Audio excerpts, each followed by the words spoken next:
With regards to wind incontinence, when the person cannot control their wind.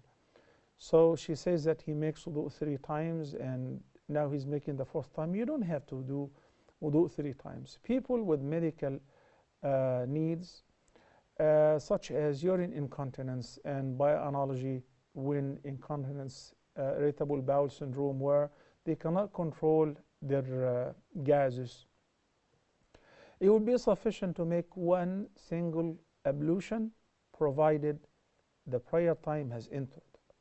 So when you know that it is time for dhuhr, now you make wudu. Subhanallah, just after you made wudu, you broke wind because it is constant. Your wudu is still valid. And it gives you access to pray all the relating sunan, the 2 rak'ahs before or the 4 rak'ahs before, 2 by 2, then the dhuhr and also the sunnah after dhuhr. Then whenever it is time for Asr prayer, you will have to make a new wudu for Asr. So you don't have to make several wudu, provided this is something that is constant. You cannot control